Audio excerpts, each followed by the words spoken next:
Bueno, y entonces, pues la dinámica va a ser muy similar a los casos que presentamos la semana pasada. Vamos a presentar el caso, a tratar de participar todos. Y referente también a qué será aquello que sea de importancia dentro de los datos de nuestro paciente, hablando desde el punto de vista renal, de patologías renales. ¿Qué otras cosas interrogarían ustedes? Pues como que para enriquecer también el caso. ¿Y qué estudios de laboratorio, gabinete vamos a solicitar para confirmar nuestra sospecha diagnóstica? Y bueno, finalmente vamos a ver una revisión. Entonces, les voy a presentar el caso.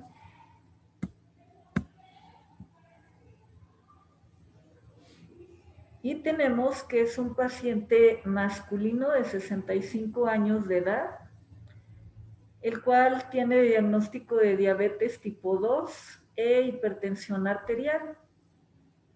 En esta ocasión, él acude a consulta de nefrología para seguimiento, para una reevaluación, ya que es paciente, digamos, pues ya conocido por el servicio. Y bueno, dentro de los antecedentes heredofamiliares, tenemos que el padre falleció a los 83 años de edad por una neoplasia de colon. La madre fallece a los 80 años con diagnóstico de diabetes, hipertensión arterial y dislipidemia. Tiene un hermano menor de 58 años de edad con diabetes mellitus tipo 2. Un hermano de 63 años con insuficiencia renal crónica en etapa 5. Esto es secundario a nefropatía diabética y él se encuentra bajo terapia de sustitución renal del tipo hemodiálisis. Dentro de sus antecedentes personales encontramos que es diabético desde hace 7 años, hipertenso desde hace 5 años. Previamente, pues él fumaba desde los 15 años de edad, de 12 a 15 cigarrillos por día, y tenemos que abandonó pues este hábito desde hace 5 años. Niega el consumo de otras sustancias y actualmente está bajo tratamiento para la diabetes con metformin, 1500 miligramos al día, para la hipertensión arterial con hidroclorotiazida, 25 miligramos al día, y ya que padece de insomnio, está en tratamiento también con clonazepam, con 2 miligramos diarios por la noche. Hasta aquí con estos datos que tenemos de la historia clínica, antecedentes heredofamiliares, antecedentes personales. Hay algunas cosas que pudiesen ser, digamos, de importancia, hablando desde el punto de vista renal, quiere decir para diagnóstico de enfermedad renal crónica o bien factores de riesgo para enfermedad renal crónica. Por ejemplo, aquí en los antecedentes heredofamiliares, ¿qué les llama la atención o qué sería de importancia? El antecedente de la mamá con hipertensión y diabetes. Y el hermano bueno, el hermano también con diabetes y insuficiencia renal crónica. Ay, la nefropatía diabética, pues casi todo. Uh-huh. Bueno, entonces todos los antecedentes serían de importancia. Aquí pues observamos que hay carga genética importante para enfermedades crónicas, diabetes, hipertensión, e incluso un hermano que ya se encuentra en terapia de sustitución renal.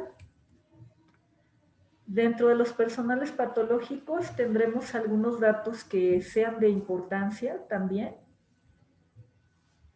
Sí, pues que parece diabetes mellitus de hace 7 años, lo de la hipertensión y pues también el tiempo que duró fumando. Ajá. Entonces, tiene enfermedades crónicas que sabemos que tanto diabetes como hipertensión arterial pues son las principales causas de enfermedad renal, y el tabaquismo, que sería un factor de riesgo importante para la progresión del daño renal. ¿Hay alguna otra cosa que consideren ustedes que sea importante conocer en nuestro paciente o que debiésemos de interrogar en el paciente?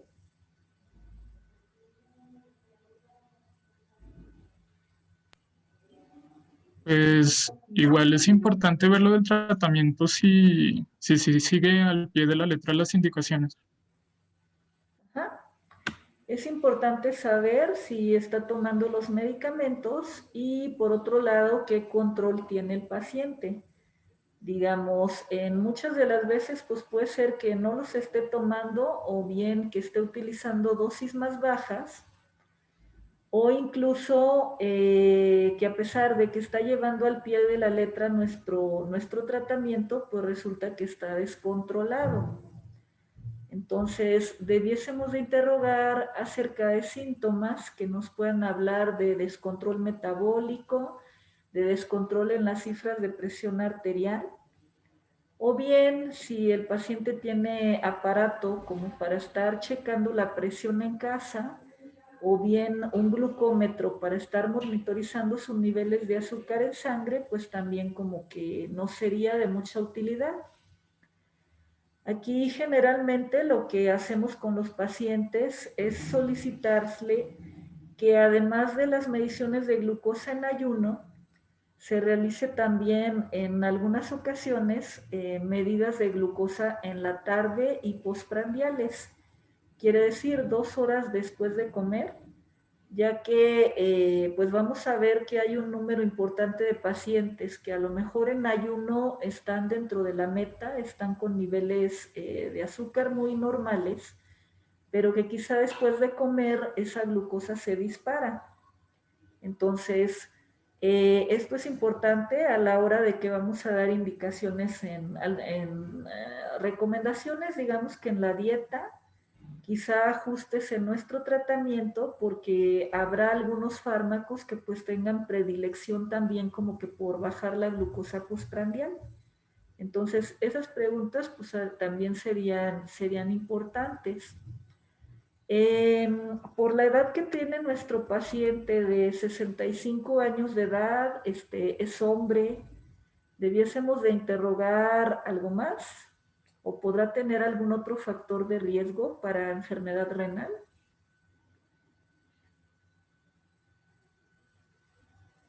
Decíamos que diabetes es la primera causa de enfermedad renal crónica, seguido de hipertensión arterial, en tercer lugar las glomerulonefritis y en cuarto lugar las obstructivas, donde podemos encontrar cálculos renales, tumores, hiperplasia prostática. Entonces, ¿qué nos faltará interrogar en nuestro paciente? Pues nos dijo también que ya había acudido a consulta al servicio de nefrología anteriormente, ¿no? Ajá. Entonces sería interrogar eso, el motivo de consulta al servicio. Bueno, en esta ocasión nuestro paciente acude a una consulta de seguimiento. Él nada más viene como para revisar su glucosa, la presión arterial y reevaluar la función renal. Entonces, por su edad, que es mayor de 45 años, es hombre, tendríamos que investigar también acerca de síntomas de hiperplasia prostática.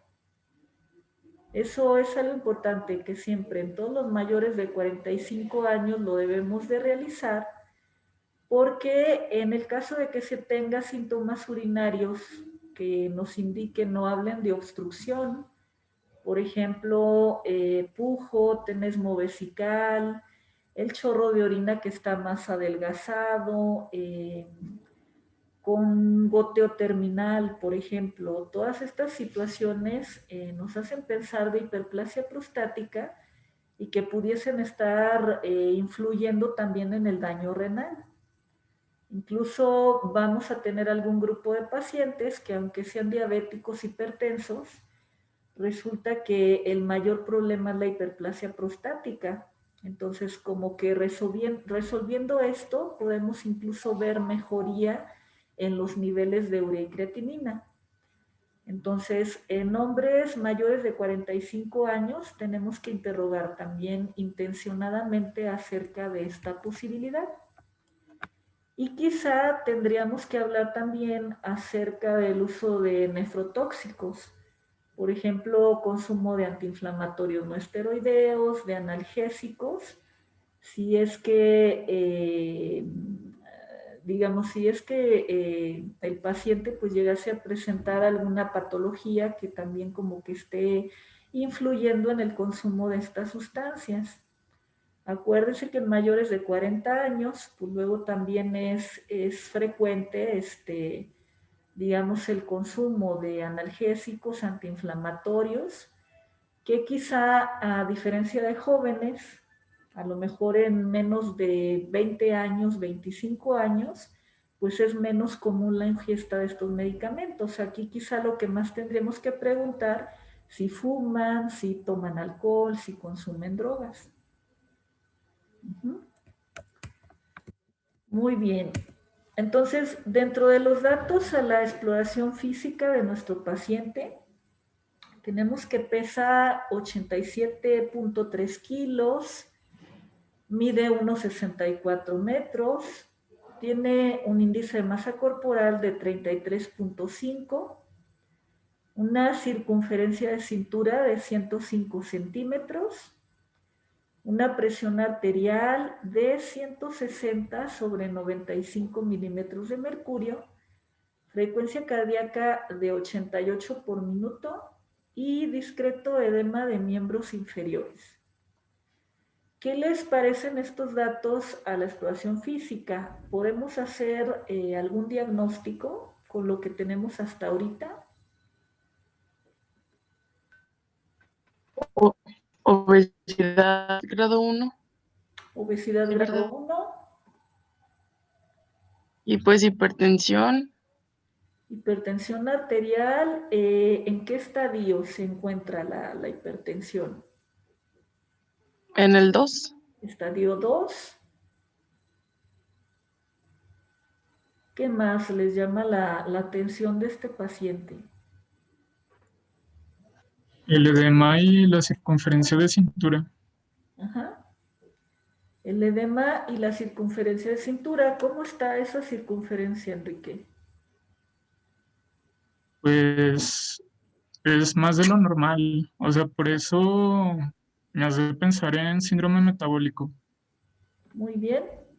Ahorita, digamos, aparte de los diagnósticos que tenemos de diabetes, de hipertensión arterial, que ya conocíamos desde el momento en el que el paciente llega a la consulta o revisamos su expediente, ya con lo que es la medida de cintura, pues estaríamos haciendo el diagnóstico de síndrome metabólico.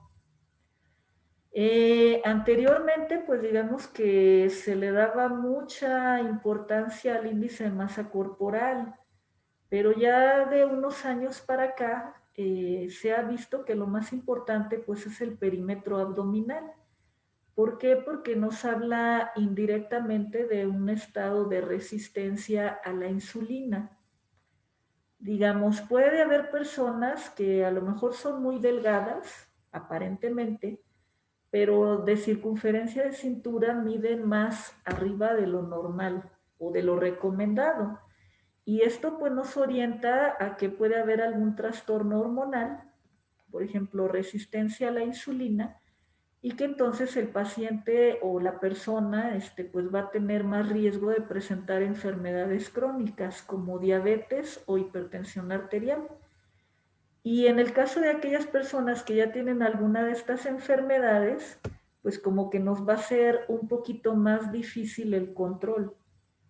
Por eso, digamos que en personas diabéticas, como que las recomendaciones de la dieta, aparte de, digamos, eliminar todos aquellos azúcares simples, carbohidratos simples, que sabemos que les van a elevar la glucosa, pues también va encaminada a disminuir el perímetro abdominal. el ejercicio también, como que a que nos baje de peso, pero sobre todo a nivel de abdomen. De manera que en mujeres, pues lo recomendado es que sea menos de 88 centímetros y en hombres que sea por debajo de 102 centímetros. Si estas medidas son superiores, pues entonces el riesgo de diabetes e hipertensión arterial es alto. Y nuevamente, en el caso de personas que ya tengan estas enfermedades, pues va a ser como que un poquito más difícil el control. Entonces, por eso, adelantándome un poquito al tratamiento, en personas diabéticas, como que independiente del fármaco del hipoglucemiante oral que estemos utilizando, o bien si estamos indicando insulina, siempre debemos de dejar un poquito de metformin. Un efecto secundario que tiene el metformin es que ayuda a disminuir el perímetro abdominal. Entonces, y te mejora entonces la sensibilidad a la insulina. Por eso, como que vamos a tratar de que siempre que demos algún hipoglucemiante oral o bien que avancemos a insulina, agregar o combinar también con metformin. Podemos suspender quizá otros fármacos porque cambiamos a otros dado que no hay control, pero siempre debemos de dejar el metformin precisamente por este motivo. ¿Qué estudios de laboratorio serán importantes que le solicitemos a nuestro paciente para realizarle su seguimiento, su análisis de rutina, su valoración de la función renal? ¿Qué le pediríamos de estudios? Pues primero los signos vitales. En este caso, pues la presión y la frecuencia cardíaca y todo eso. De estudios de laboratorio, Karina, ¿qué le pediríamos? Pues los básicos que había dicho usted, ¿no? La biometría hemática, química sanguínea. Ajá. Y DH, ¿cómo? química, ¿qué más? Electrolitos. Electrolitos. Igual por el edema, pues orinado 24 horas, ego. Ajá. ¿Cómo También podríamos estamos conocer el control metabólico de nuestro paciente? Digamos, lo ideal es que todos tuvieran su glucómetro en casa y que nos puedan traer las mediciones en ayuno y 2 horas después de comer, que es el automonitoreo. Pero algunos pacientes no lo tienen. Entonces, ¿qué estudio podemos pedir para conocer su control en los últimos meses?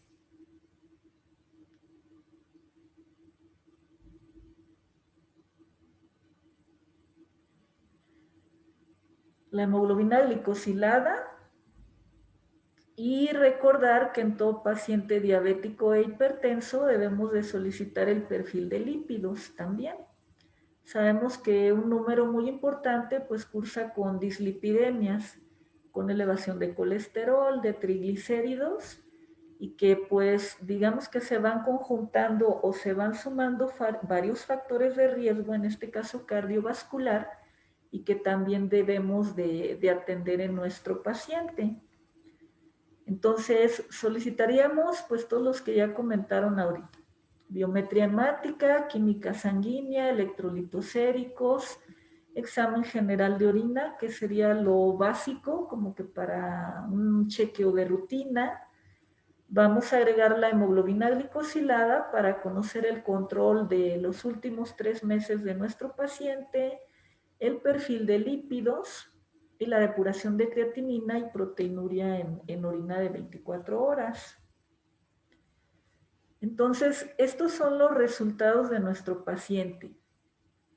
Tenemos que hay hemoglobina de 14 gramos, una glucosa de ayuno de 182, una hemoglobina glicosilada de 8.1%, un colesterol total de 256, triglicéridos de 247, colesterol HDL de 39, colesterol LDL de 167, ácido úrico de 8.4, urea de 54, creatinina de 1.8,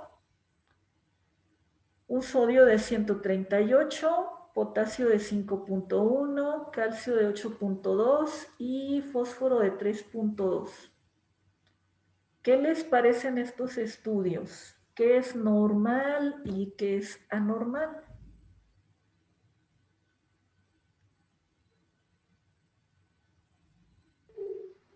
Pues la hemoglobina está Pues, bien, La hemoglobina está normal. Ajá. pero la glucosa en ayunas se está elevada porque lo máximo es 100. Ujú. Dígame si me equivoco. Y la hemoglobina glucosilada también, los valores, no me acuerdo bien, si era máximo 5 o 6. Ujú. ¿Qué más está alterado, Karina?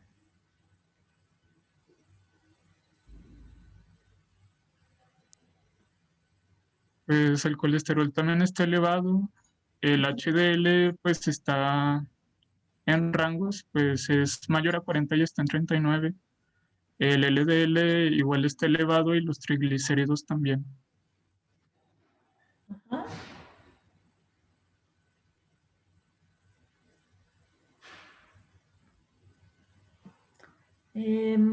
Bueno, entonces en ayuno la recomendación sería como que nuestro paciente tuviera un nivel de glucosa por debajo de 110. Postprandial, digamos, cuando el paciente tiene el glucómetro y se checa la glucosa 2 horas después de comer, pues lo ideal es que esté por debajo de 140. Y la hemoglobina glicosilada en un paciente diabético, para decir que haya un buen control, debe estar por debajo de 6.5%. Cuando nosotros hacemos diagnóstico de diabetes, por ejemplo, sabemos que puede ser de 3 maneras. Por ejemplo, en ayuno, teniendo 2 tomas por arriba de 126. A cualquier momento del día, por ejemplo, acabando de comer, en ayuno, en la noche, o sea, sin importar la ingesta de alimentos ni el horario, cuando es por arriba de 200, también automáticamente hacemos el diagnóstico de diabetes. O bien cuando tenemos una hemoglobina glicosilada por arriba de 6.5%. Para hacer un diagnóstico de prediabetes, pues serían como que todos aquellos pacientes que no cumplieran con esos rangos, esos valores, pero como que se van acercando. Por ejemplo, en el caso de la hemoglobina glicosilada, si está de 5.8 a 6.4%, sería alguien prediabético. Entonces, en este caso, que en nuestro paciente vemos una glucosa de ayuno de 182, una hemoglobina glicosilada de 8.1%, pues nos habla de que hay un mal control. La hemoglobina glicosilada, pues digamos que nos habla precisamente de que cuando la glucosa está muy elevada, tenemos que esta se encuentra dentro del eritrocito. Y si un eritrocito normalmente sabemos que vive 120 días, nosotros podríamos medir entonces la cantidad de glucosa que está dentro de ese eritrocito por al menos 120 días. Entonces es por eso que utilizamos lo que se llama hemoglobina glicosilada, medir la cantidad de glucosa o el porcentaje de glucosa que existe en esos eritrocitos. De manera que si en este caso nos dicen que es un 8.1%, quiere decir que al menos en los 3-4 meses pasados, pues nuestro paciente ha tenido un descontrol, porque está arriba de 6.5%. Y por lo que estamos comentando de que el eritrocito vive 120 días. Entonces, esa es la utilidad de la hemoglobina glicosilada, que nos puede indicar si realmente ha tenido un control nuestro paciente. Por ejemplo, tenemos dos situaciones donde la hemoglobina glicosilada puede estar normal y puede estar elevada, perdón, y la glucosa en ayuno puede estar normal. Tenemos un grupo de pacientes donde generalmente no llevan su dieta, no consumen el medicamento y resulta que la glucosa siempre está elevada. Pero cuando ya se va a acercar la fecha de la consulta, como que 2 o 3 días antes llevan la dieta muy bien, quitan la coca, los dulces, los chocolates, precisamente para a la hora que nosotros hacemos el Stroke-Stix, pues la glucosa sale muy normal. Pero resulta que la glicosilada pues está arriba de 6.5%. Entonces, eso digamos que nos ayuda para entonces saber que nuestro paciente no ha tenido un buen control. La segunda situación, ¿cuál sería? De un paciente que en ayuno puede ser que siempre tenga su nivel de azúcar normal, pero quizá por la tarde, después de comer, resulta que la glucosa se dispara, está en más de 180, incluso en 300. Si el paciente no se hace las mediciones por la tarde, pues nos quedamos con la finta de que todo está normal. Entonces, si nosotros vemos una glicosilada elevada, entonces eso también nos puede hacer pensar de que probablemente está haciendo hiperglicemias por la tarde. Y por lo tanto tendríamos que estarle solicitando automonitoreo, donde el paciente se esté checando 2 horas después de comer. Y si esta es la situación, pues entonces tendremos que optimizar nuestro tratamiento como para tener controlada el azúcar tanto en ayuno como por la tarde después de comer. Entonces, esa es la utilidad de la hemoglobina glicosilada.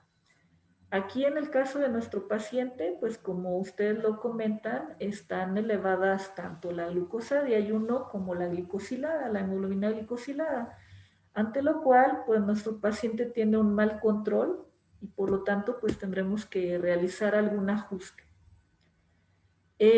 Ya comentaba Enrique, tiene una dislipidemia, está alto colesterol, triglicéridos, el colesterol LDL y el HDL pues ya está un poquito disminuido. Con estos datos, digamos, donde vemos el LDL aumentado, los triglicéridos altos, también son factores o criterios para hacer diagnóstico de síndrome metabólico. Entonces, ¿cuántos criterios tendría nuestro paciente para síndrome metabólico?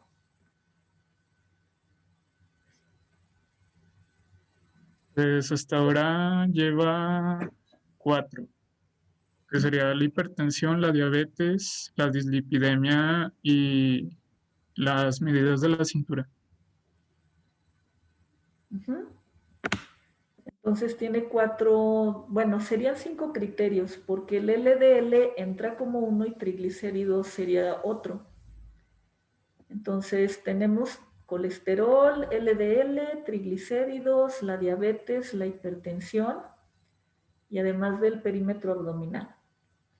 Hay algunas otras clasificaciones que también toman en cuenta el nivel de ácido úrico y la presencia de proteinuria para también diagnosticar síndrome metabólico. En este caso, nuestro paciente pues también tiene elevación del ácido úrico.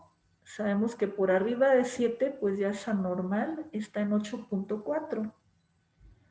La urea y la creatinina, ¿cómo están en nuestro paciente? Igual elevadas. Están elevados. Los electrolitos.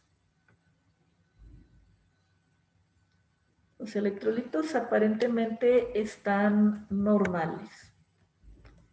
Bueno, entonces ahorita vamos a calcular la depuración de creatinina con la fórmula de Crocroft-Gault que ya habíamos revisado anteriormente. En el general de orina de nuestro paciente nos reportan 4 leucocitos por campo, 2 eritrocitos por campo, proteínas de 2 cruces, cilindros granulares 2 por campo. Tenemos un electrocardiograma, el cual aparentemente está normal. Y el fondo de ojo, que sabemos que lo ideal es como que al menos una vez al año se lo realice todo paciente diabético. Y encontramos que existe retinopatía no proliferativa. ¿Qué les parece ese general de orina? Pues los leucocitos está bien, ¿no? Porque son hasta 5 por campo. Ajá. Y los eritrocitos también son hasta 3. Lo único que sería pues la proteinuria y los cilindros granulados pues son 2 por campo. Ajá. Muy bien. Bueno, a ver, vamos a seguir. Tenemos un ultrasonido renal, donde si ustedes recuerdan, comentábamos que va a ser importante ver el tamaño del riñón y que este pues generalmente no lo da el técnico o el radiólogo en el reporte. Tendríamos que valorar los bordes del riñón, que estén bien definidos, la relación entre la corteza y la médula y la ecogenicidad. En este caso, vemos que los riñones están de tamaño normal, se conserva la relación entre corteza-médula, que debe ser de 1 a 1, y únicamente están un poco incrementada la ecogenicidad a comparación del hígado. Sería como que el único dato que tendríamos de cronicidad. Entonces, aparentemente, al menos por ultrasonido, como que el daño no está tan severo. ¿Qué diagnósticos tendríamos hasta ahorita? Bueno, ya los han comentado a lo largo de la diabetes tipo 2, la hipertensión arterial en estadio 2, obesidad grado 1, obesidad abdominal, la dislipidemia, el síndrome metabólico, la retinopatía diabética, la presencia de proteinuria, comentaba Karina en el general de orina, y la insuficiencia renal crónica, aparentemente por la elevación de azoados. Siempre que tengamos un paciente con un general de orina donde nos reporten proteínas, el siguiente estudio que deberíamos de continuar es la recolección de orina de 24 horas, como para saber con exactitud la cantidad de proteínas que pierde. Sabemos que entre más alta sea esa cantidad, pues hay un mayor riesgo en la progresión del daño renal y de que en determinado momento pues nuestro paciente llegue a requerir de terapia sustitutiva renal. De manera que los que tengan proteinurias muy severas, como que nuestro tratamiento va a tener que ser más intensivo para precisamente disminuir todos los riesgos que esto implica. En el caso de nuestro paciente, pues el resultado fue de 283 miligramos. ¿Cómo clasificamos esta proteinuria? Sabemos que la clasificación nos dice microalbuminuria, macroalbuminuria y rango nefrótico. Entonces, ¿qué tipo de proteinuria tiene nuestro paciente? Microalbuminuria. Entonces, de 30 a 300 miligramos en orina de 24 horas es microalbuminuria. Y generalmente pues es la manera usual como se va a manifestar en un paciente diabético. Digamos, es muy raro que alguien que tengamos en seguimiento, en control, como que de pronto presente proteinuria en rango nefrótico, sin haber presentado antes microalbuminuria, o que llegue con proteinurias mayores de 300 miligramos. Lo más usual pues es de que todos sus generales de orina como que habían estado saliendo normales y el momento en el que desarrolla nefropatía diabética es precisamente porque vemos la aparición de microalbuminuria. Entonces, esto es lo más usual, o sea, el general de orina normal y de pronto hay proteinuria, pedimos la recolección de orina de 24 horas y generalmente el resultado es por debajo de 300. Entonces, Por eso, como que siempre en cada consulta, es muy importante solicitar el general de orina. En la mayoría de las veces, la elevación de la urea, de la creatinina, los podemos ver hasta el estadio 3 de enfermedad renal crónica. De manera que el primer estudio que se altera y que nos avisa de que algo ya no va bien con el riñón es el general de orina, precisamente por la presencia de microalbuminuria. Entonces, al menos cada 6 meses tenemos que estar pidiendo el general de orina. Si ustedes recuerdan, habíamos comentado también en otras de las ocasiones de que puede haber situaciones fisiológicas donde podemos ver proteinuria y que realmente no hay un daño renal.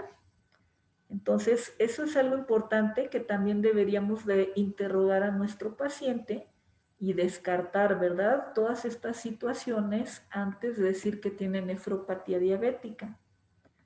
Entonces, ¿recuerdan cuáles son esos estados fisiológicos? Pues como el ejercicio intenso. El ejercicio intenso. ¿Qué otras, Yulisa? El embarazo. El embarazo.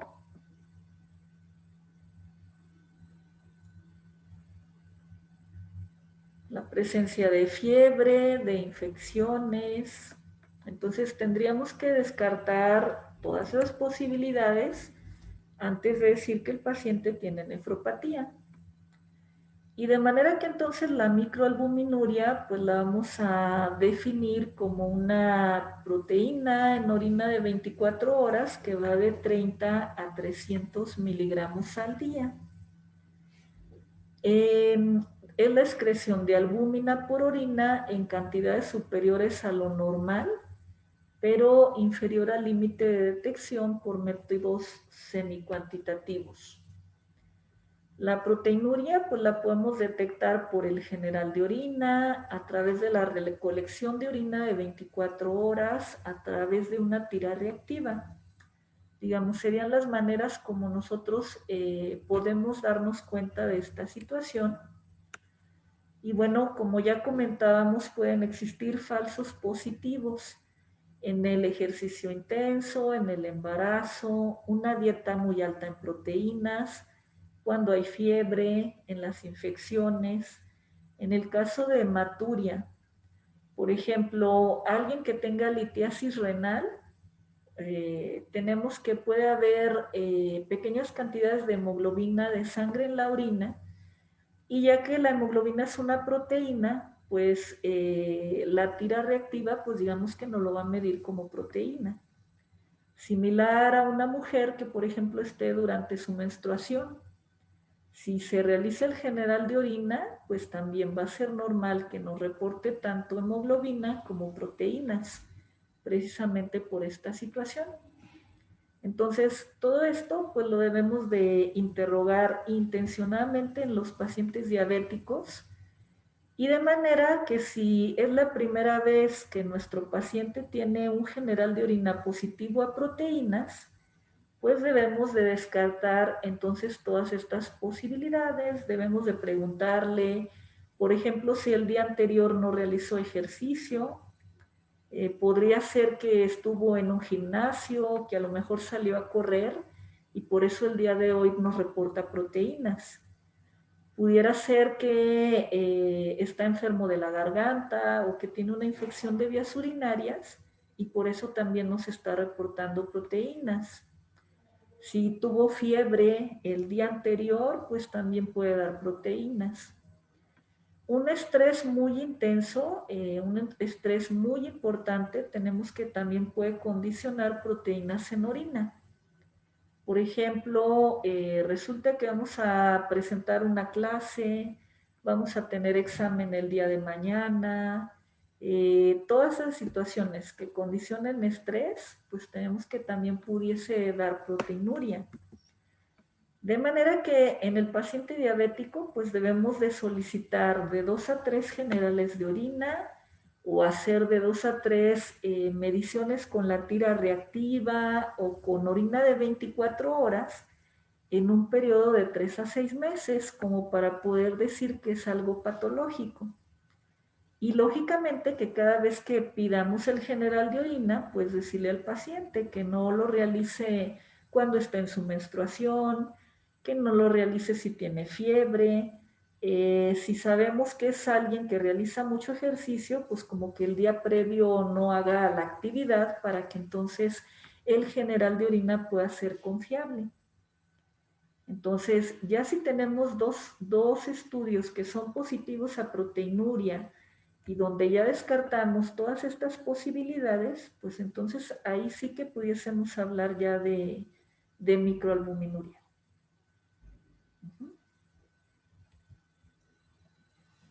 Entonces, esta es la clasificación que ya habíamos comentado de proteinuria. Entonces, de 30 a 300 miligramos en orina de 24 horas sería microalbuminuria. De más de 300 miligramos a 3.5 gramos sería macroalbuminuria, y más de 3.5 gramos en orina de 24 horas sería rango nefrótico. Entre más proteinuria tenga el paciente, mayor la posibilidad de que baje la albúmina en sangre. Si disminuye la albúmina en sangre, disminuye la presión oncótica, y eso va a ocasionar que el líquido salga entonces del vaso sanguíneo y se vaya hacia los tejidos, con lo cual va a ocasionar edema. Entre más retención de líquidos tenga el paciente, pues mayor hipertensión arterial. Entonces, otra vez la importancia de cuantificar, primero de saber cuánto pierde de proteínas nuestro paciente, y la proteinuria, pues también tomarla como una meta a la hora de dar el tratamiento, tratar de disminuir la cantidad, porque digamos, entre más proteínas tire el paciente, pues va a estar más edematizado, va a tener una presión arterial más elevada, de más difícil control, y nuevamente vamos incrementando ese riesgo cardiovascular. En el caso de la microalbuminuria, pues son cantidades muy pequeñas de proteína, con lo que básicamente pues es enfocarnos al tratamiento de las enfermedades crónico-degenerativas, las enfermedades de base, para que esto ya no siga avanzando. Pero nuevamente, por eso es importante siempre que veamos proteinuria saber qué tanto es, qué cantidad es la que pierde el paciente.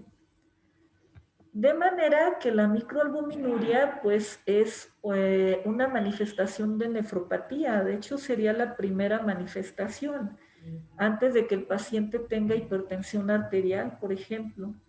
Y a la vez, pues es un importante predictor de enfermedad cardiovascular, por lo que ya estábamos comentando ahorita. De manera que pues se asocia a un aumento en las enfermedades cardiovasculares y también en la mortalidad por esta causa. ¿Cómo definimos la enfermedad renal crónica? Esta es la definición de las guías Kadoki y que pues es la más empleada en la actualidad y que aplica para cualquier tipo de patología que pueda ocasionar daño renal. Es la disminución de la función renal con un filtrado glomerular o bien depuración de creatinina por debajo de 60 mililitros por minuto. Y esto debe ser por al menos 3 meses y se debe manifestar por alteraciones anatómicas o estructurales, bioquímicas y funcionales. Por ejemplo, si tenemos que esta depuración de creatinina disminuida dura menos de 3 meses, por ejemplo, fue 1 mes, 2 meses y ya se recuperó, pues ahí estaríamos hablando más bien de una insuficiencia renal aguda. Entonces debe ser al menos 3 meses en adelante para poder decir que es crónico. Las alteraciones estructurales o anatómicas las podemos ver, por ejemplo, en un ultrasonido renal. Si ese ultrasonido vemos que ya se perdió la relación corteza-médula, que el riñón ya está más pequeño, pues hablaríamos de cronicidad. Si realizamos una biopsia renal donde vemos esclerosis, pues eso también nos hablaría de alteraciones estructurales. Bioquímicas, por la elevación que tenemos en la urea, en la creatinina, las alteraciones en el examen general de orina, por ejemplo, la proteinuria. Y funcionales, porque pues lógicamente al estar mal el riñón, pues ya no va a funcionar igual. Entonces podríamos ver anemia, hipertensión arterial, etc. Entonces debemos de cumplir con todas esas características para poder decir que es algo renal crónico. Y entonces encontramos una fórmula, que es la que habíamos comentado en alguna clase anterior, que es la fórmula de Crocov-Gault, y que nos sirve para estimar la depuración de creatinina.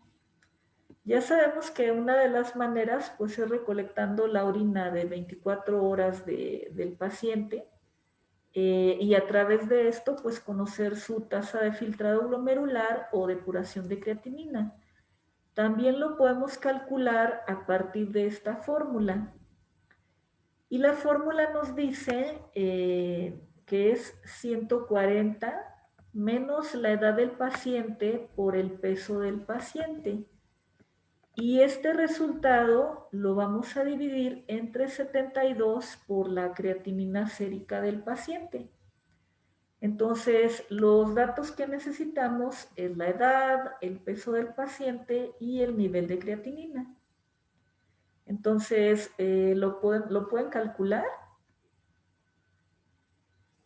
Dijimos que tiene 65 años, pesa 87.3 kilos y su creatinina está en 1.8.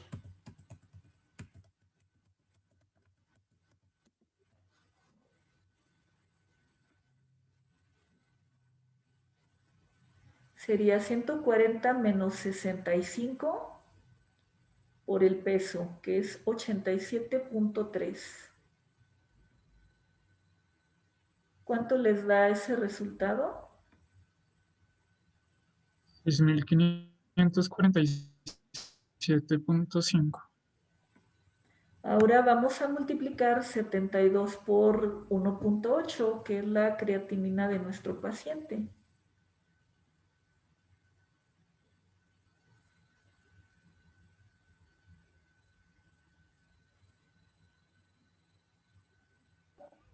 ¿129.6?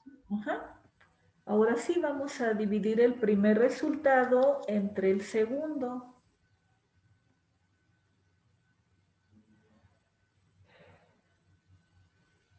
$50.5. Ajá. Entonces, nuestro paciente tiene una depuración de creatinina calculada de 50 mililitros por minuto. De acuerdo a eso, ¿en qué estadio se encuentra de enfermedad renal? En el 3. En el estadio 3. Entonces, de acuerdo a esta definición, ¿nuestro paciente tendría enfermedad renal crónica?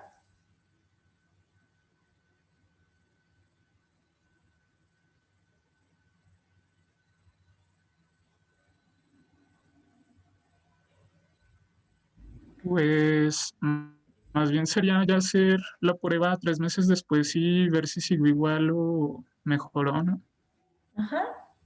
Suponiendo que ya pasaron los meses, y nuestro paciente tiene 50 mililitros por minuto de depuración, ¿cumpliría con todos los criterios para poder decir que tiene enfermedad renal crónica? Sí. Ajá. ¿Por qué? Pues, por ejemplo, bueno, pues tendría una tasa de filtrado glomerular menor de 60, de alteraciones estructurales. Habíamos dicho que tenía ¿cómo se decía? Hiperecogenicidad. Eh, mm, de bioquímicos, pues ya vimos que pues casi todo lo tiene elevado, glucosa, dislipidemia, ácido úrico, urea, creatinina. Y de funcionales, pues, bueno, pues sí, el mismo filtrado glomerular nos habla que el riñón no está funcionando bien. Ujú. Quizá traducido en la clínica podríamos decir que tiene hipertensión arterial y edema.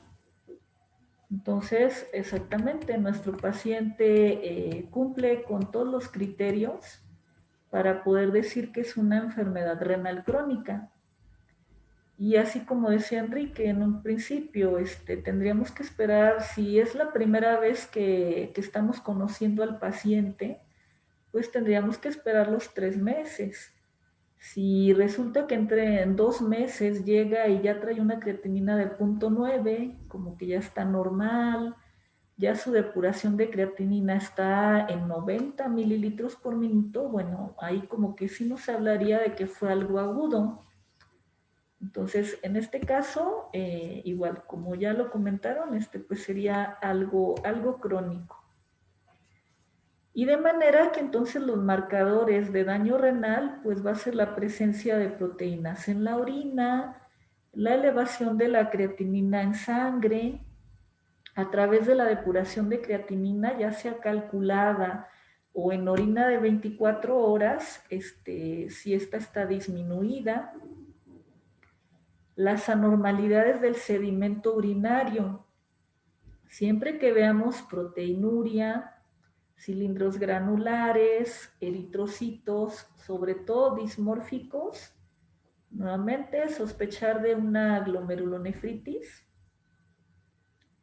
Las técnicas de las radiografías, ultrasonido, otras técnicas de imagen con alteraciones. Y como ya comentábamos, podríamos ver también alteraciones en la biopsia. De todas estas, nuevamente, lo primero que se va a alterar es el general de orina y por ello la importancia de siempre estar solicitando este estudio en la consulta, como para inmediatamente detectar microalbuminuria y posterior a esto, pues optimizar entonces nuestro tratamiento.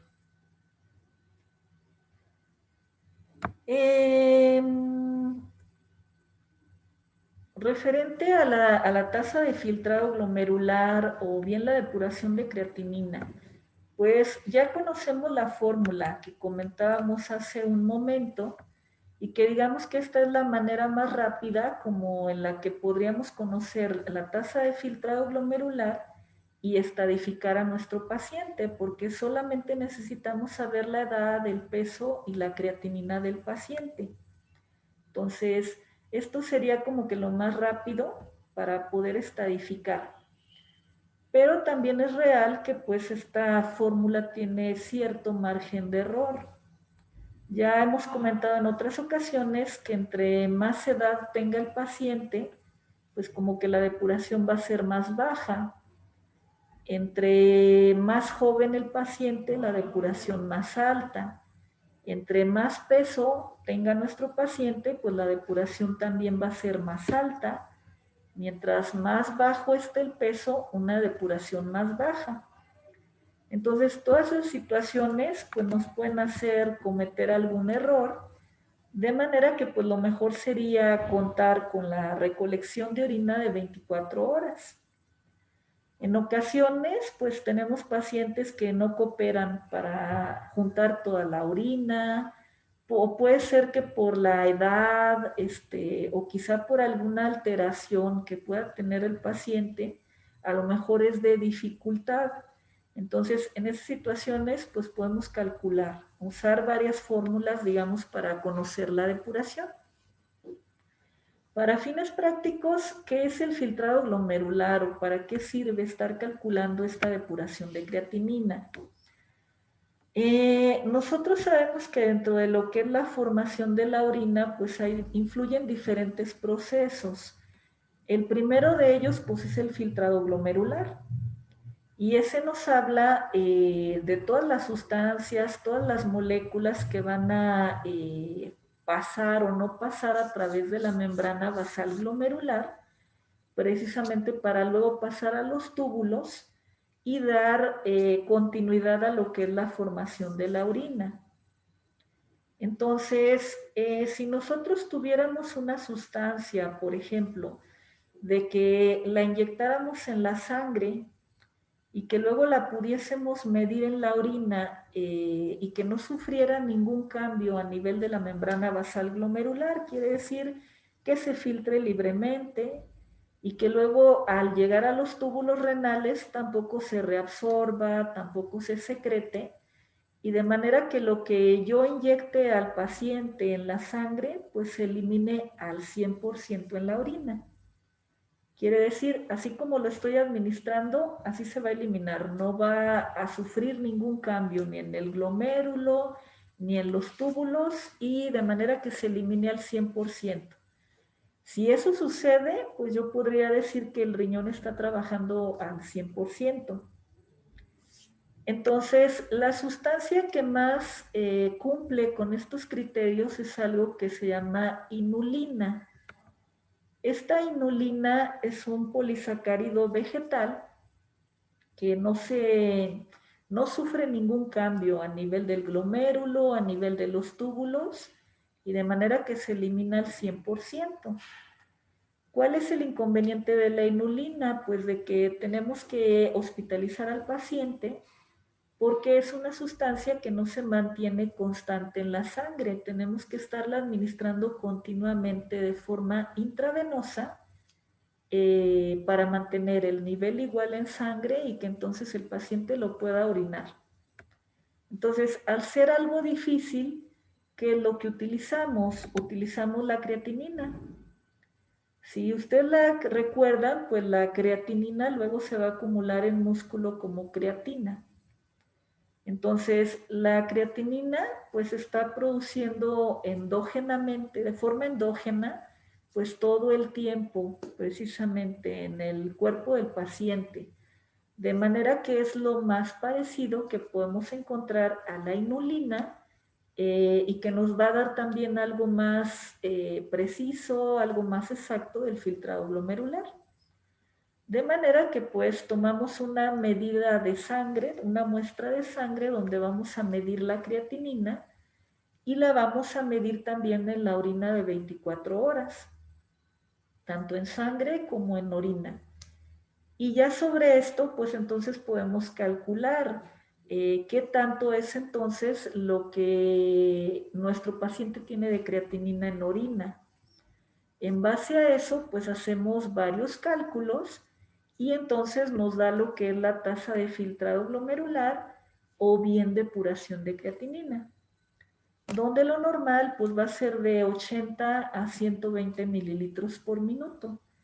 Si tomamos 100 mililitros por minuto como promedio, todas aquellas personas que tengan una depuración de 100 mililitros por minuto pues van a tener una función renal del 100%. Si es el caso de nuestro paciente, que son 50 mililitros por minuto, pues entonces podríamos decir que sus riñones tienen una función de aproximadamente el 50%.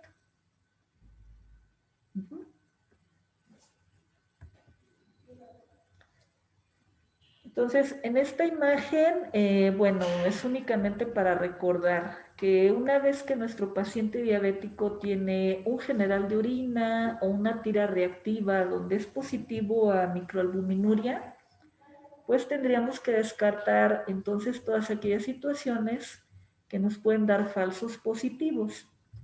El embarazo, el ejercicio, el estrés, las infecciones, etcétera. Y tendríamos que solicitar otros 2 generales de orina en el plazo de 3 a 6 meses.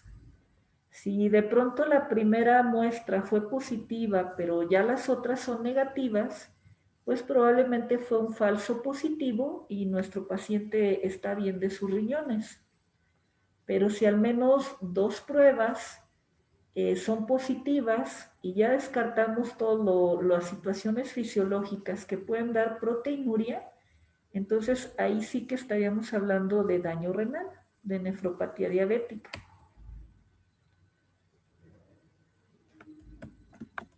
En esta gráfica, pues lo único que queremos demostrar es de que entre más alta está la creatinina en sangre, pues indirectamente va a estar más baja la depuración de creatinina.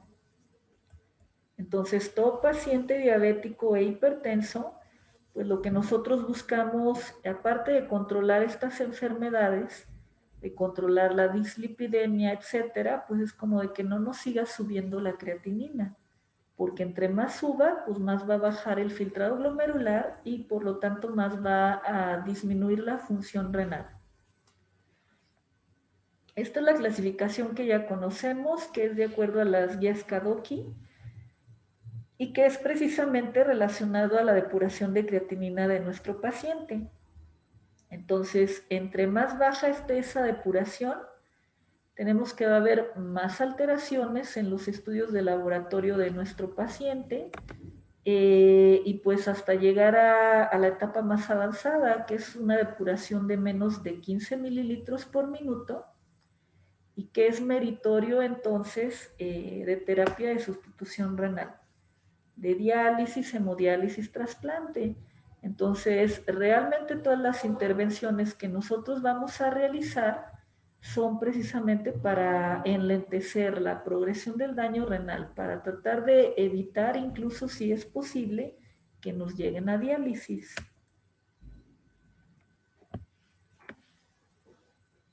¿Qué factores de riesgo hasta ahorita hemos podido identificar en nuestro paciente? Sabemos que se encuentra en una enfermedad renal crónica en estadio 3, tiene una depuración de creatinina de 50 mililitros por minuto. ¿Qué podemos hacer? ¿Qué factores de riesgo primero tiene él como para poder llegar a un estadio 5? Quiere decir, a requerir de diálisis. Aquí les puse algunos factores de riesgo. Entonces, ¿cuáles tiene nuestro paciente o cuáles hemos identificado hasta este momento? Pues edad mayor a Pues 65. La edad, recuerden que entre más edad tenga el paciente, la depuración va a ser más baja. De manera que podemos tener pacientes de 80 años que a lo mejor no son diabéticos, no son hipertensos, pero ya esa depuración de creatinina ya no está en 100 mililitros por minuto, ya está más baja solo por la edad. Entonces, la edad, ¿qué más? Pues el paciente que tiene familiar de enfermedad renal. Ajá. Ya tiene incluso un hermano que está en hemodiálisis. Tiene mucha carga genética también para diabetes, hipertensión.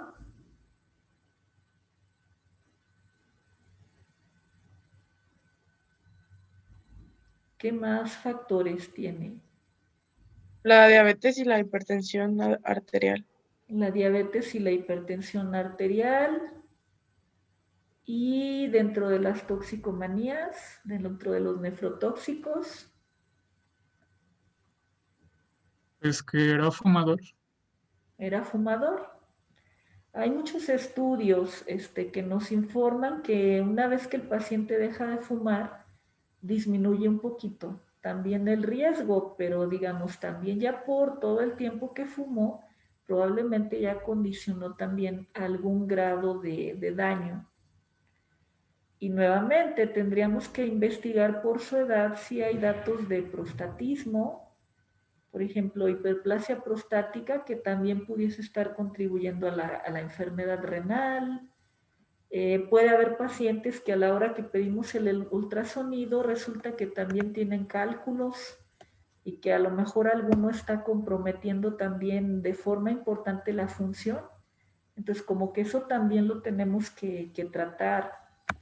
El uso de medios de contraste, de antiinflamatorios no esteroideos, analgésicos, etcétera, que también pueden actuar como nefrotóxicos. Entonces, cada factor de riesgo, pues digamos que lo tenemos que detectar y lógicamente que entre más factores se vayan sumando, pues esto va siendo un poquito más complicado de tratar, pero bueno, tenemos que intentarlo.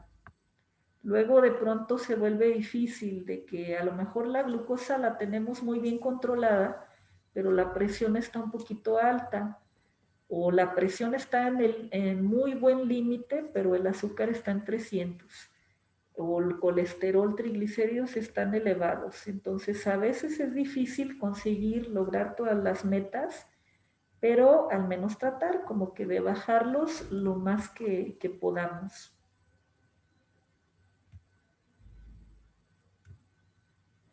Entonces ya habíamos dicho que para poder hacer el diagnóstico de nefropatía diabética necesitamos la presencia entonces de microalbuminuria, al menos en 2 tiras reactivas, 2 generales de orina o 2 orinas de 24 horas y que haya pasado un plazo de al menos 3 meses o de 6 meses.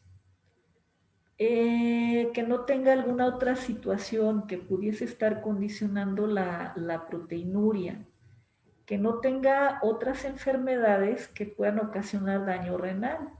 Por ejemplo, si tiene cálculos, tiene un tumor renal, resulta que además tiene lupus, pues no podríamos hablar ahí totalmente de que el daño solo sea por diabetes.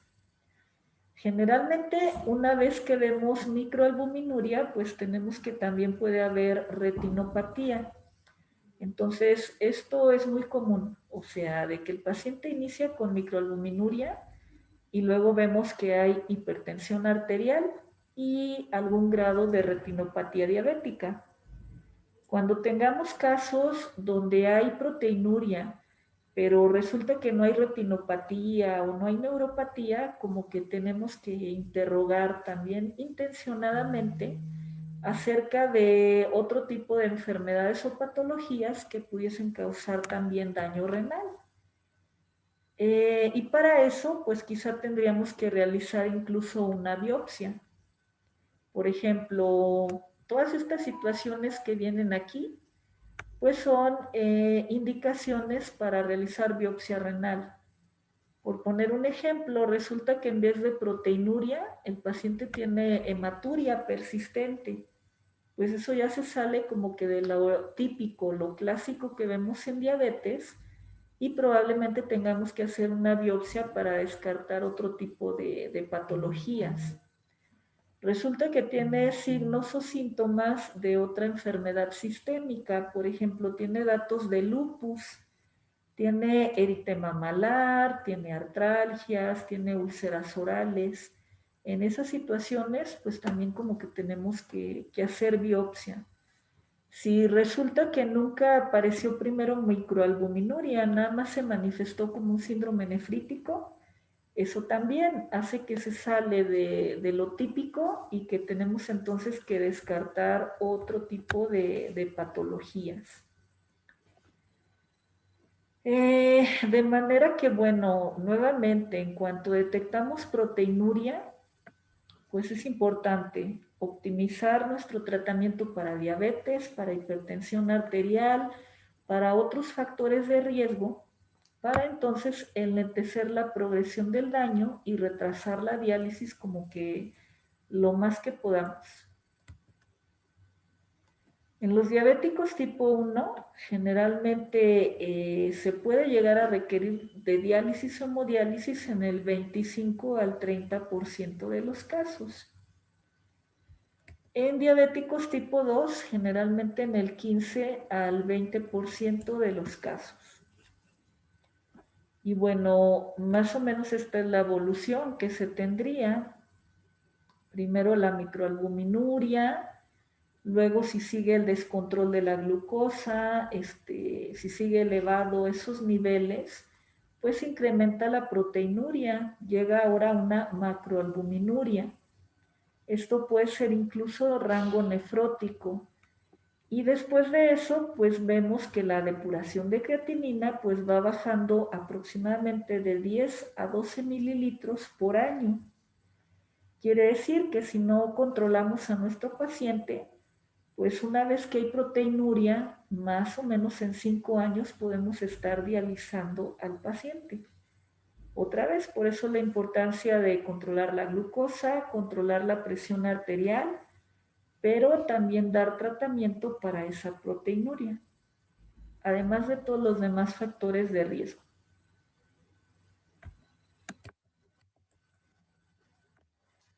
Algo importante en todas las personas diabéticas.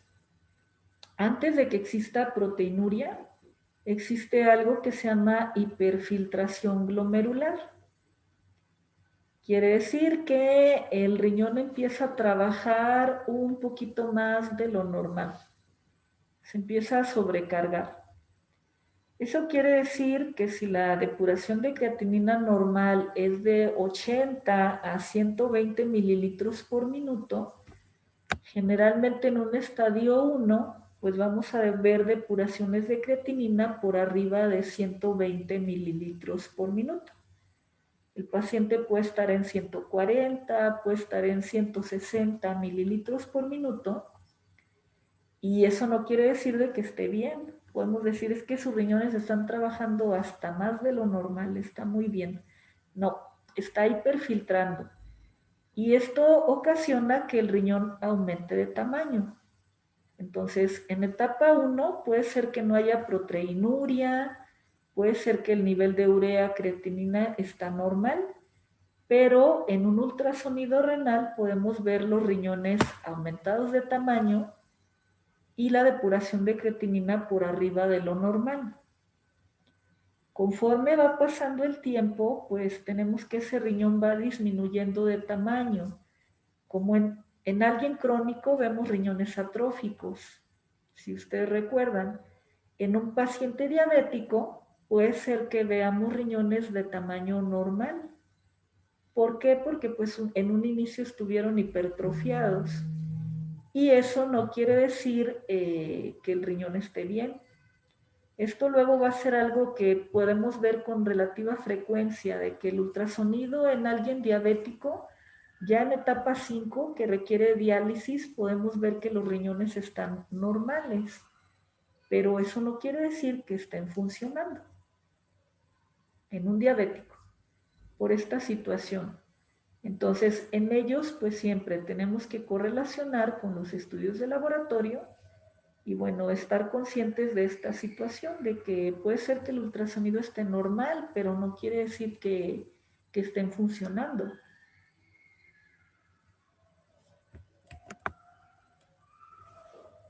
Y bueno, sabemos que los pacientes diabéticos con hipertensión arterial pues van a tener varios factores de riesgo que pueden llegar a condicionar eventos cardiovasculares.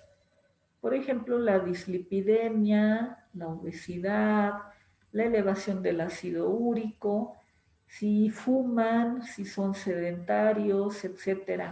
Entonces, entre más factores de riesgo tengamos, pues más riesgo cardiovascular para nuestro paciente. En el caso de nuestro paciente, ¿qué factores de riesgo cardiovascular podríamos identificar?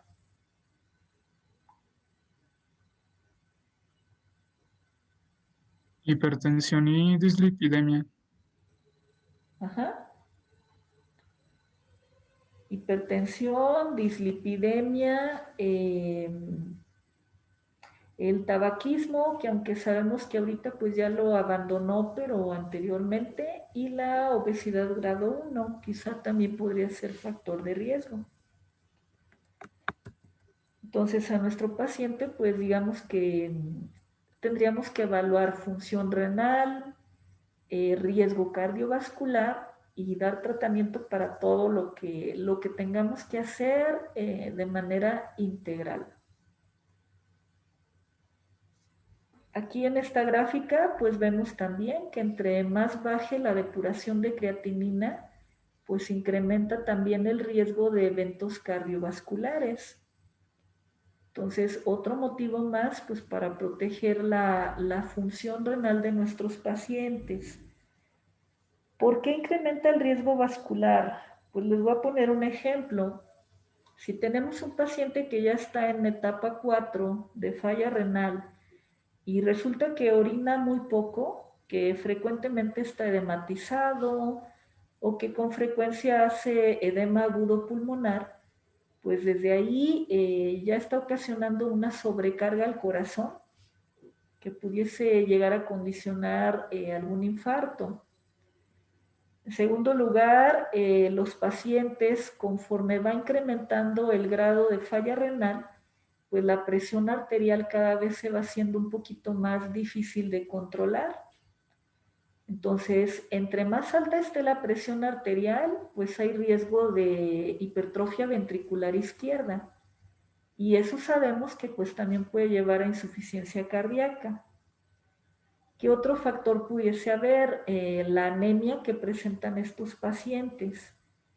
Entre más anemia exista, pues el corazón lo que va a tender es como que a bombear más rápido, a tener taquicardia, precisamente para poder llevar más sangre y más oxígeno a los tejidos. Entonces, el corazón es un músculo. Si frecuentemente está con taquicardia por anemia, pues va a terminar hipertrofiándose. Y eso a la vez va a llevar a mayor hipertensión arterial y a insuficiencia cardíaca. Entonces, en pacientes ya con falla renal avanzada, pues tenemos que vigilar la anemia, que estarla tratando, que no sea tan grave, disminuir el edema y controlar entonces la presión arterial.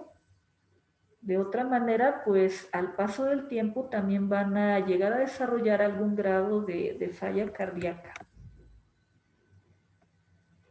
Y de manera que todas estas pues son las metas que debiésemos de perseguir en un paciente diabético y con hipertensión arterial. Tener un control muy estricto de la presión. Las nuevas guías nos dicen que hay que tener una presión por debajo de 120-80 milímetros de mercurio. Y en el caso de que tengan proteinuria de más de 1 gramo en orina de 24 horas, la meta pues es todavía más estricta. Debiese ser menos de 125 sobre 75 milímetros de mercurio. Debemos de dar tratamiento para reducir la proteinuria. Ya dijimos, entre más alta sea la proteinuria, pues más hipertenso, más edematizado va a estar el paciente. La glucosa de ayuno, vamos a buscar que esté por debajo de 110. La postprandial o después de comer por debajo de 140. Y la glicosilada por debajo de 6.5%. En cuanto a los lípidos, pues el colesterol debe estar debajo de 200, triglicéridos por debajo de 150, el colesterol HDL arriba de 40 en hombres y de 50 en mujeres, y el LDL por debajo de 100. En aquellos que ya tuvieron algún evento cardiovascular, por ejemplo infarto, EBC, pues va a ser más estricto, debajo de 70. Que dejen de fumar y valorar a aquellos pacientes en los cuales tendríamos que implementar mayor protección cardiovascular y que tendríamos que dar algún antiagregante, por ejemplo el ácido acetilsalicílico. De acuerdo a esto, ¿cuántas metas hemos logrado en nuestro paciente que vino el día de hoy a consulta? Traía una presión de 160/95, una glucosa en ayuno de 180, una glicosilada de 8%, dislipidemia. Entonces, ¿cuántas metas tenemos en nuestro paciente?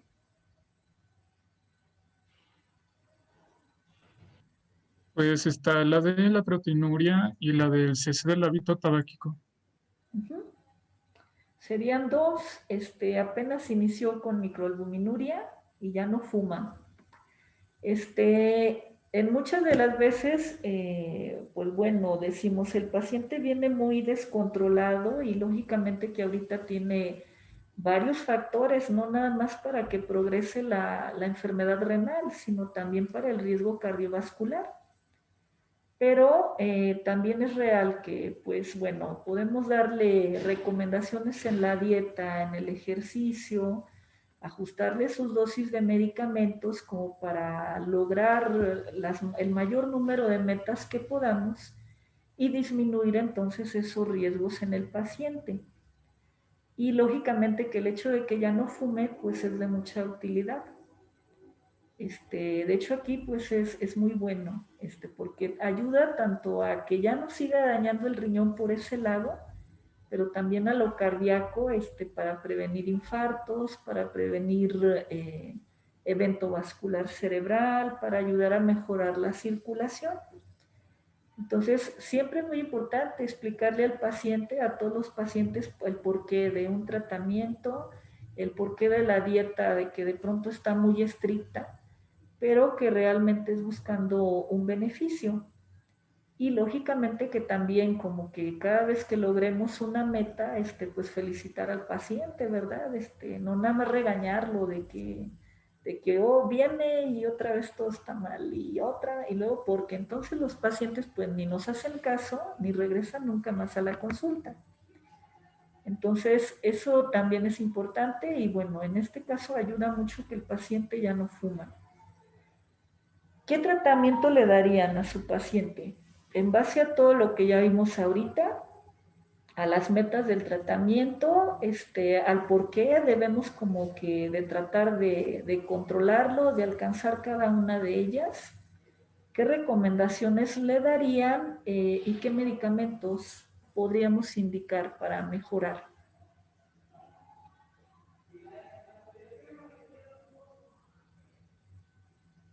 Enrique, Pues se le bueno, indicaría Yulisa, ¿qué le darías? una dieta, ¿no? Y también un pues ejercicio, Entonces, como para reducir lo de la las obesidad y medicaciones para de vida. Vamos a también, cambiar la dieta, vamos a ponerlo a hacer ejercicio, muy bien. Además del cambio en el estilo de vida, ¿qué más vamos a decir o qué otras recomendaciones hay y qué tratamiento le dejarían?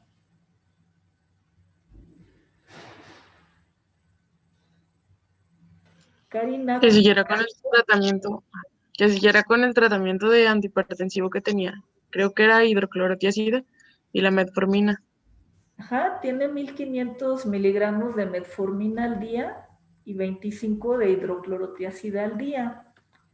¿Cuál sería, Karina, el antihipertensivo ideal para él? Que sabemos que es diabético, tiene 65 años y acaba de iniciar con proteinuria. ¿Un diurético? ¿O no? Bueno, ¿O ya lo maté? ya tiene el diurético, pero ¿cuál será el mejor para él en este momento? Tenemos IECA, SARA2, beta bloqueadores, calcio antagonistas, alfa agonistas. ¿Cuál será el ideal?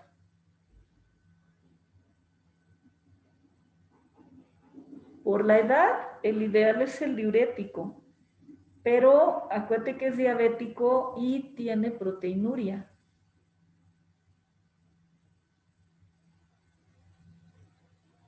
Los arados, Uh-huh. ¿Qué otro es nefroprotector aparte del ARA2? los YECA, Los IECAS.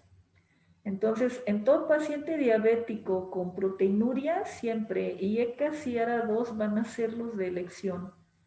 Porque aparte de disminuir la presión arterial, pues también te van a disminuir la proteinuria. Entonces vamos a tener ahí un doble efecto benéfico.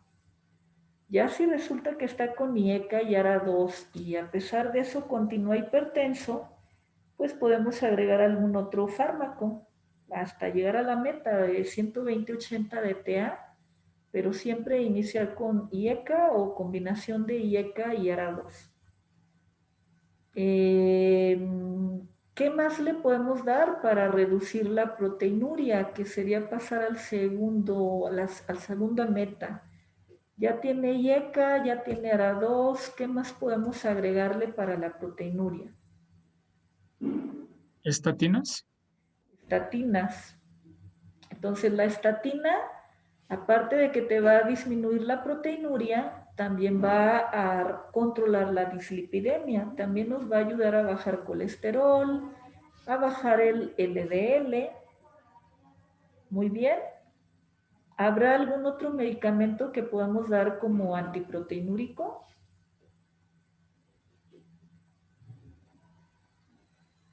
El ácido acetil salicílico a dosis de 80 a 100 miligramos al día, que bueno, aquí va a depender también de las condiciones clínicas de cada paciente.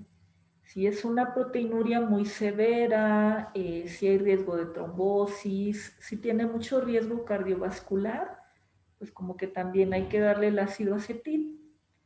En este caso, nuestro paciente pues es una proteinuria muy leve, menos de 300 miligramos al día, entonces quizá con un IECA con estatina o un ARA2 con estatina, quizá con eso como que pudiese ser suficiente. Control de la glucosa. Requerimos disminuir su glucosa de ayuno a menos de 110 y la glicosilada a menos de 6.5%. Está tomando metformin 500 miligramos después del desayuno, comida y cena. ¿Qué podemos hacer para controlar?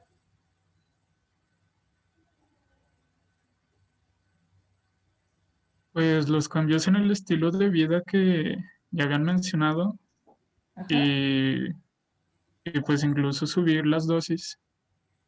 ajá. Cambios en el estilo de vida, la dieta, el ejercicio. Del metformin, bueno, todavía no estamos en la dosis máxima, podríamos incrementar más o bien agregar algún otro hipoglucemiante oral. A veces en el metformin depende también de la tolerancia de cada persona. A veces no damos dosis tan altas por los efectos secundarios, que son sobre todo a nivel gastrointestinal. Puede haber distensión abdominal, puede haber diarrea, náusea, vómito. Entonces, pudiese ser una opción aumentar la dosis y vigilar efectos secundarios o bien agregar algún otro hipoglucemiante oral. Entonces, todas estas pues ya son las recomendaciones que ustedes comentaron, realizar ejercicio, que baje de peso, los cambios en la dieta, que en este caso pues también tendría que ser una dieta enfocada a la restricción de carbohidratos simples para tener un mejor control de la glucosa, pues que continúe como hasta la fecha sin fumar. Esta, bueno, es una imagen únicamente para esquematizar que tanto en diabéticos tipo 1 como tipo 2, entre más fume el paciente, pues más incrementa el riesgo de microalbuminuria, pero también de elevación de la hemoglobina glicosilada. Entonces, sí aumenta en forma muy importante, de manera que lo ideal pues es que deje de fumar. Y de igual manera también incrementa el riesgo cardiovascular.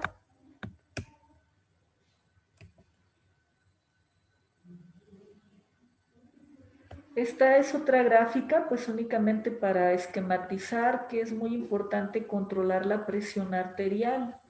Si ustedes se fijan, aquellos pacientes que tenían una presión, en este estudio, aquellos pacientes que tenían una presión arterial de 130 sobre 80, pues disminuía como que un poquito el filtrado glomerular, los mililitros por minuto por año.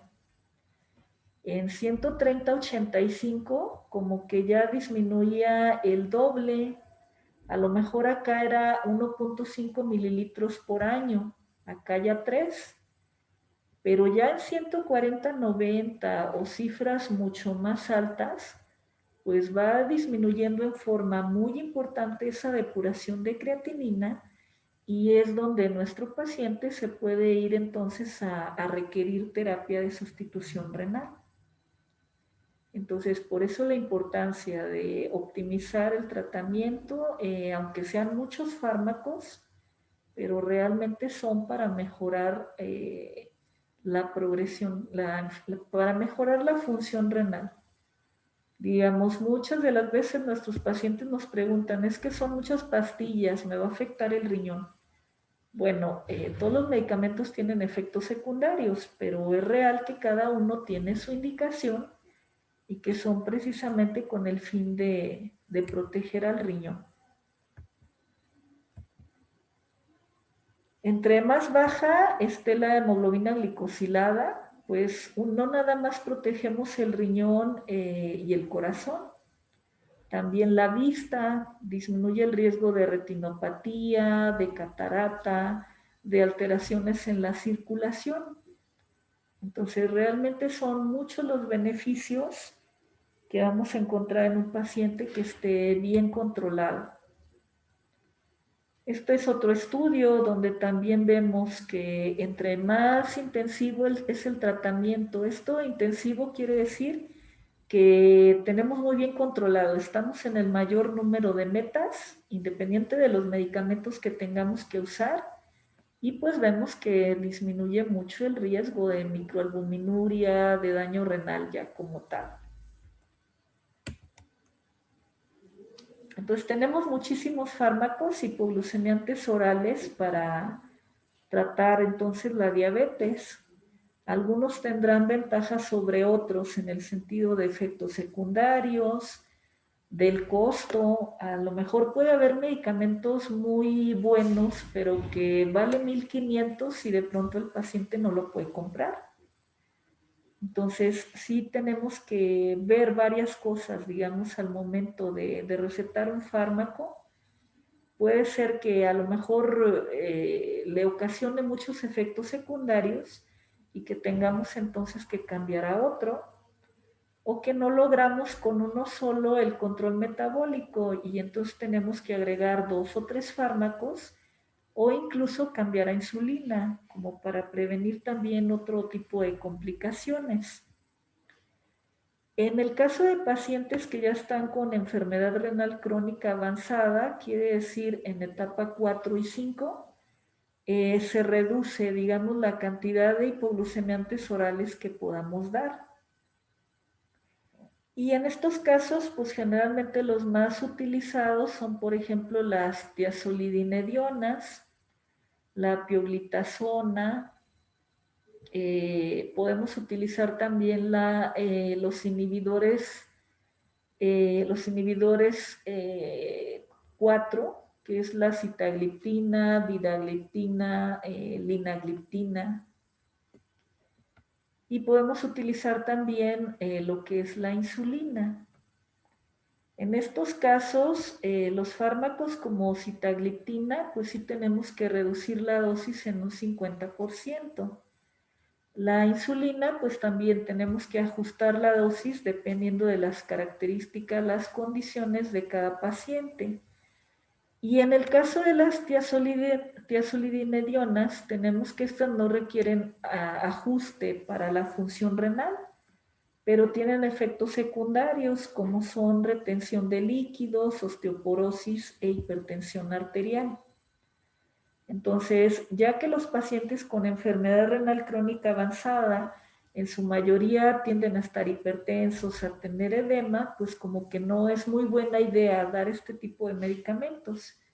Sí los podemos dar, pero hay muchos efectos secundarios.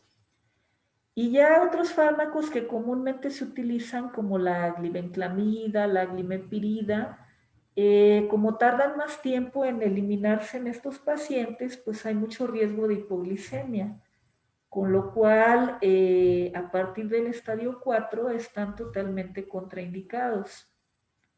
En el caso de las biguanidas, como el metformin, está contraindicado también con creatininas por arriba de 3 por el riesgo de ocasionar acidosis láctica. Si ustedes recuerdan, pacientes ya en estadio 4 y 5, pues tienen riesgo de acidosis metabólica. Entonces, si nosotros continuamos el metformin, pues corremos el riesgo de incrementar la acidosis y de llevar al paciente entonces a diálisis. En el caso de nuestro paciente que tiene una creatinina sérica por abajo de 3, pues no hay ningún problema en que podamos continuar con el metformin. Este es un estudio únicamente donde se demuestra, digamos, que no es buena idea por estos efectos secundarios, como que continuar el metformin con creatininas por arriba de 3 o bien con una depuración de creatinina por debajo de 30 mililitros por minuto. Ante esta situación, ni sulfonilureas ni biguanidas. Tenemos que cambiar a cualquier otro tipo de medicamento. En el caso de nuestro paciente que está en 1.8, pues no hay problema, puede continuar con metformin. Ya comentábamos también la importancia de tratar la dislipidemia, de alcanzar pues las metas para disminuir también el riesgo cardiovascular. Por otro lado, tenemos también que entre más alto está el colesterol, pues también se relaciona con un incremento en la creatinina. Entonces, si ustedes se fijan, pues todo se vuelve un círculo vicioso. La creatinina alta pues nos da hipertensión arterial, nos da edema en el paciente, se puede acompañar de dislipidemia, pero por otro lado pues también la dislipidemia, bueno, todo el hecho de fumar, la presión arterial elevada, pues tenemos que también va a recaer sobre el riñón, de manera que debemos de prestar la debida atención, pues digamos, a todos aquellos factores también de riesgo cardiovascular, porque indirectamente pues también van a afectar el riñón. Siempre tener cuidado, sobre todo cuando el paciente tiene tanto elevación de colesterol como de triglicéridos, porque luego es muy común que vamos a recetar estatinas junto con fibratos. Esto en ocasiones puede aumentar el riesgo de rhabdomiólisis y con ello incrementar la falla renal.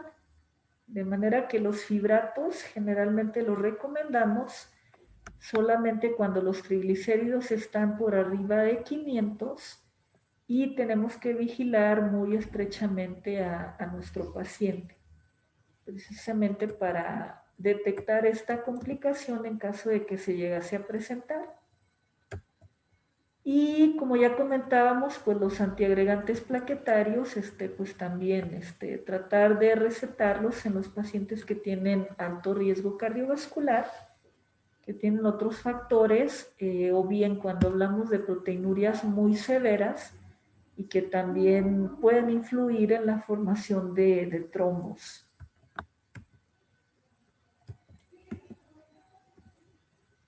De manera que, bueno, como hemos visto hasta ahorita a lo largo de toda la clase, en un paciente diabético, pues realmente tenemos que hacer una intervención multifactorial, donde tendríamos que hablar desde las modificaciones en el estilo de vida, ver aquellos factores que están condicionando resistencia a la insulina, concientizar al paciente pues de que debe hacer ejercicio, bajar de peso, disminuir el perímetro abdominal, tratar también lo que es la hipertensión arterial, la dislipidemia y bueno, valorar aquellos donde tengamos que dar agregación plaquetaria. Entonces, si ustedes se fijan, todos estos factores que ya comentamos ahorita, pues también cada uno por separado va a provocar aterosclerosis, con lo que nuevamente tenemos lo que es el riesgo cardiovascular. Entonces, en un paciente diabético no basta únicamente con disminuir la glucosa. Son muchas las intervenciones que tenemos que realizar y la mayor parte de ellas pues son, digamos que deben ser realizadas por el médico general o el médico familiar.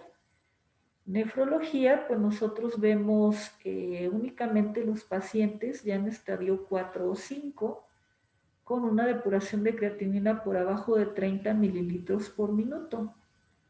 Fuera de ahí, pues todos son vistos por medicina general y donde entonces, pues el médico debe estar capacitado como para detectar la microalbuminuria, poder hacer todo el protocolo de abordaje que ya dijimos de albuminuria, de descartar los falsos positivos, tener 2 de 3 mediciones positivas en 3 a 6 meses Y posterior a eso, pues implementar el tratamiento. ¿Cómo? Pues controlando la glucosa, controlando la presión arterial, tratando la dislipidemia y en cuanto aparezca microalbuminuria, dar los fármacos antiproteinúricos. Ya vimos ahorita algunos estudios, pero realmente pues sí está demostrado de que si alguien con proteinuria, nosotros le damos dosis bajas de enalapril, de captopril, de losartán, telmisartán, etcétera, un IECA o un ARA2, realmente sí son muchos años los que logramos retrasar la necesidad de diálisis. Entonces, básicamente es como que lo que nos interesa a nosotros en el curso de nefrología, que ustedes pues sepan detectar microalbuminuria y sepan luego cómo tratarla, qué le van a dar al paciente precisamente para retrasar la progresión del daño renal. Aquí en este cuadrito pues viene todo pues muy resumido, desde las recomendaciones en el estilo de vida, las metas de tratamiento, qué medicamentos podemos utilizar. Entonces, se los voy a pasar después para que también ustedes lo tengan. Este es bien importante y les vuelvo a decir, es lo que más nos interesa a nosotros que aprendan en el curso de nefrología. Nuevamente, todos los pacientes diabéticos son de médico general, las detecciones también del daño renal, y a nosotros, a nefrología, pues básicamente nos van a enviar aquellos que tengan depuración de creatinina por debajo de 30 mililitros por minuto, que es básicamente una etapa prediálisis, ya como para ir preparando al paciente a entrar a terapia de sustitución renal, o bien cuando ustedes vean situaciones que se salen de lo habitual. Resulta que el paciente en vez de proteinuria tiene hematuria, la creatinina sérica está subiendo exageradamente rápido en semanas, meses, o bien esa depuración de creatinina está bajando también como que demasiado rápido.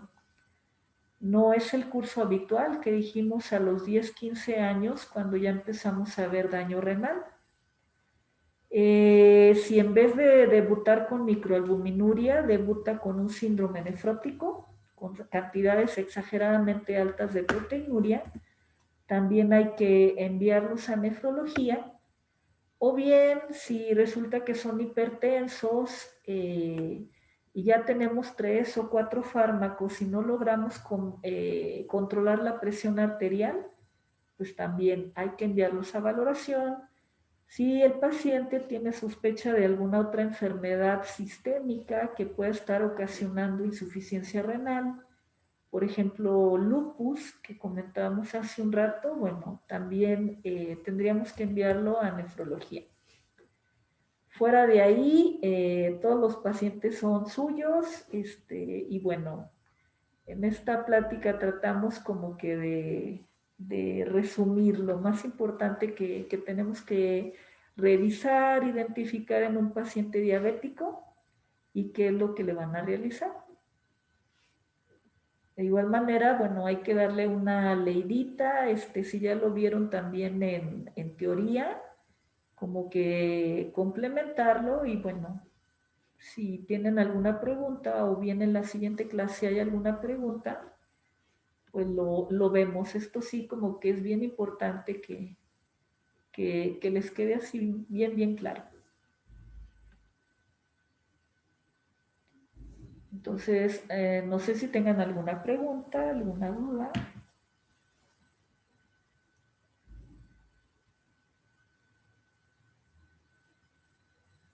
Yo creo que no, doctora.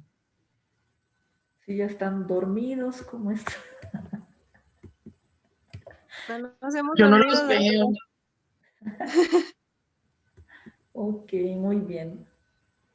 Bueno, es muy importante hacer detección de microalbuminuria y otra vez, una vez que detectamos eso, dar fármacos antiproteinúricos y el control de diabetes, hipertensión, etcétera, de las enfermedades de base que tenga nuestro paciente Y bueno, ya si queremos ir un poquito más allá y hacer un abordaje integral, valorar cada factor de riesgo cardiovascular que tenga nuestro paciente y también empezar a darle tratamiento, y sobre todo, pues concientizar al paciente, ¿verdad?